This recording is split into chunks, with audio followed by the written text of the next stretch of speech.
নমস্কার, সবাই কেমন আছেন? আশা করি ভালো আছেন। যারা অনেক সময় নষ্ট করে, অনেক সময় বার করে নিয়মিতভাবে আমার লেখা পড়েন। জানি আমার লেখা অনেক বড় হয়। হত হয়তো অনেকের সময় থাকে না, হয়তো ভালো লাগে না, সবাই পছন্দ করে না। তবুও যারা সঙ্গে আছেন তাদের অসংখ্য ধন্যবাদ।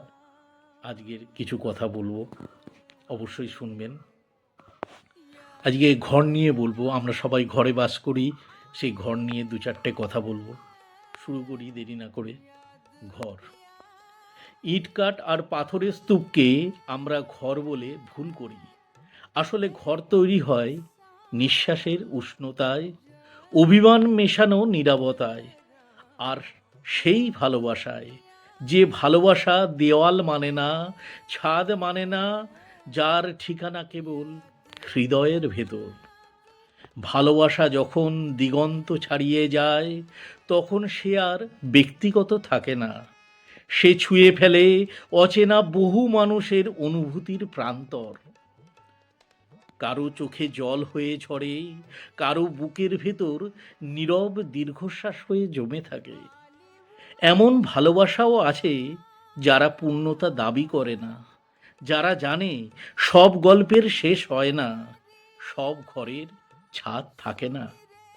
ভালোবাসা সেই প্রবল ঝড়ে কখন যে ঘর নামক বস্তুটিকে উড়িয়ে নিয়ে যায় তা কেউ টেরই পায় না।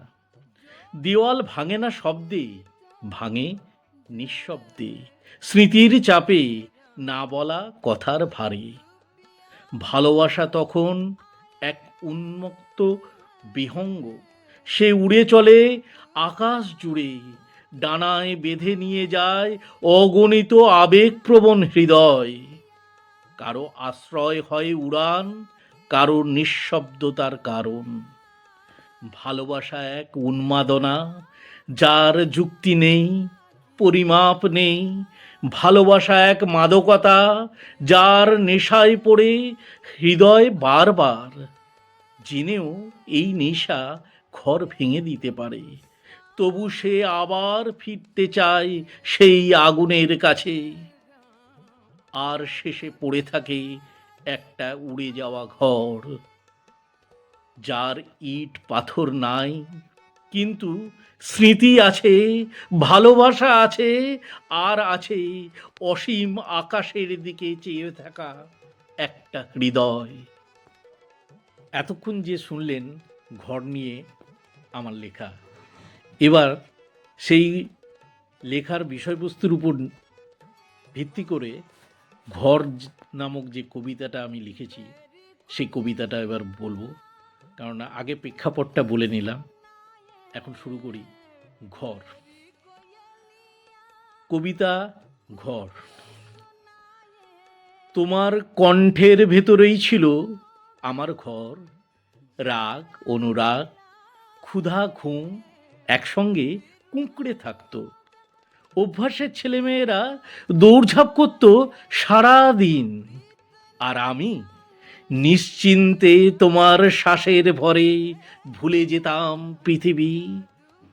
ভুল করেছি বহুবার, অসাবধানতার কথায় পুড়িয়েছি সেই ঘর।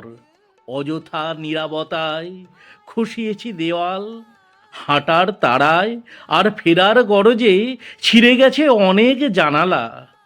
জেনেও জানি না, হয়তোবা না জেনেই, তবু ঝড় এলে আমি দৌড়ে ফিরেছি তোমার কাছে।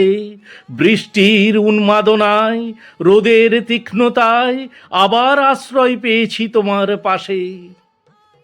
কখন যে আকাশ ছুতে গিয়ে ঘরটাকেই উড়িয়ে দিলাম, নিজেই টের পাইনি। শূন্য হাতে ডুবতে ডুবতে হঠাৎ ধরেছি তোমার চোখের প্রান্ত, সেই এক ফোঁটা বিশ্বাস।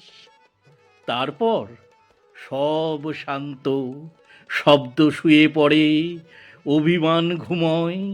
কেবল রাতের শেষে স্বপ্ন কড়া নাড়ে, ডেকে ওঠে আমাকে, জিজ্ঞাসা করে নীরবে, কেমন আছো, ফিরবে তো আবার ঘরে? নমস্কার, ভালো থাকবেন। এখানেই শেষ করলাম। সুস্থ থাকবেন।